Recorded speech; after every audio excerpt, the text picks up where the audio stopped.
Be honest. How many amazing ideas have you had that never went anywhere?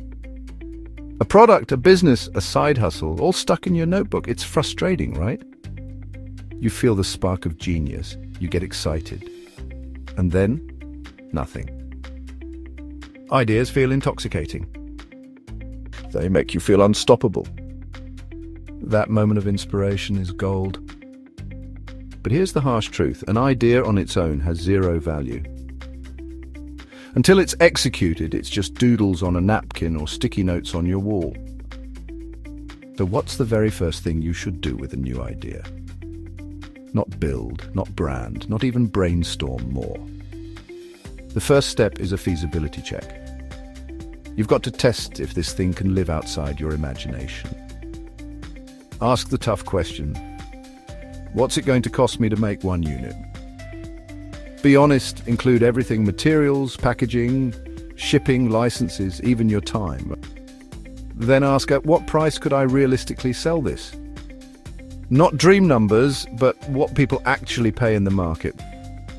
Subtract cost from price, and do I have enough margin to survive? All right, so let's dive into the market. Who are my first customers? It's not everyone with a phone. That's just fantasy. But you need to find a small group who desperately needs your solution. And hey, don't stop there. Who are my competitors and what makes me different in one clear sentence? This is really work the creative can do, but you've got to be critical. Don't lull yourself into sleep with a pretty spreadsheet. If the math doesn't work, the dream won't either. Adjust, pivot, or stop.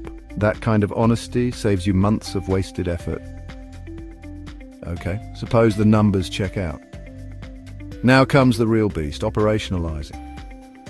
Turning the dream into actual steps. A timeline, a plan. Who does what and when. And this, let's be honest, is where most creatives freeze. Because operationalizing demands a different energy. It's not the rush of inspiration, it's the grind of repetition. It's discipline, problem solving, decisions and follow through. And most creatives don't naturally enjoy that. They start to lose momentum. They tinker, they polish, they start new ideas instead of finishing the old one. Sound familiar? That doesn't mean creatives are weak. It means they shine at vision.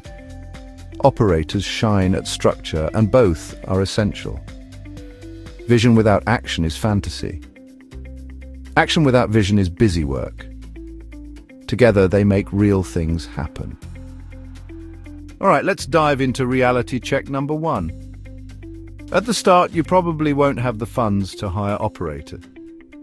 So you'll have to roll up your sleeves and operationalize a bit yourself. But hey, keep it light. Don't go all out and build the whole castle just yet. Start with a sandcastle, a sketch, a demo, a pilot, just enough to show that your idea has legs to stand on. Moving on to reality check number 2. New projects, well, they rarely make money right away.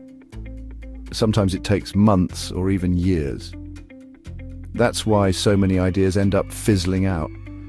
Not because they were bad, but because the folks behind them ran out of runway. So what do? Build your safety net. Keep a side hustle or a freelance gig to keep things afloat. Now let's talk about early cash flow strategies.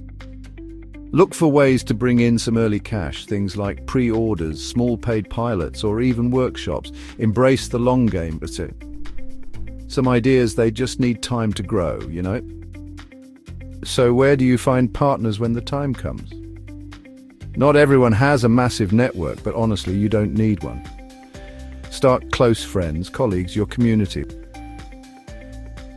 Go where executors hang out, like co-working spaces, startup meetups, local business clubs, or, even online communities. Show your feasibility work, your first traction. That's really how you attract people who want to team up. And here are 5 techniques to help you through the messy middle. First up, the one-page action plan. Forget thick reports. 1 page at the top, the goal in 1 sentence. Under it, 3 next actions, the person responsible, and the deadline. If it doesn't fit on a page, you're probably hiding confusion in complexity. The MVP mindset. MVP means minimum viable product, the smallest version that tests your riskiest assumption. One short podcast episode. 10 cakes at the market, a paper sketch of your app. Don't build the whole castle. Build a tower of sand and see if people even stop to look. So visual boards. It's important to keep the work visible. Just draw 3 columns: to do, doing, and done. Then put every task on a card with an owner and a date.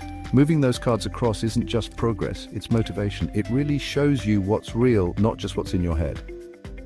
Now let's talk about an accountability buddy.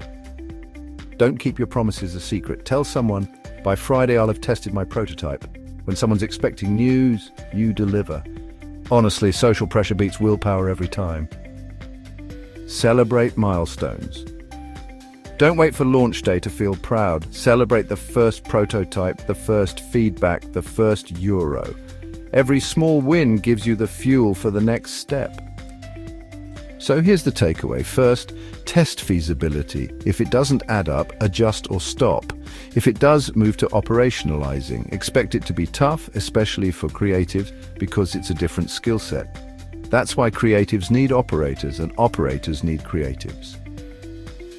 In the beginning, you'll wear both hats for a while. That's the reality. But don't stay there forever. Start small, prove traction, then bring in partners who love execution. Because ideas are exciting, execution is essential, and the magic happens when the two come together. This was Captain Help. Hope you enjoyed this video. In our playlist Money and Work, we have more videos on similar topics for you, such as about AI-proof careers or dealing with lazy, annoying colleagues. Just check it out. Thanks for watching. Hope to see you next time.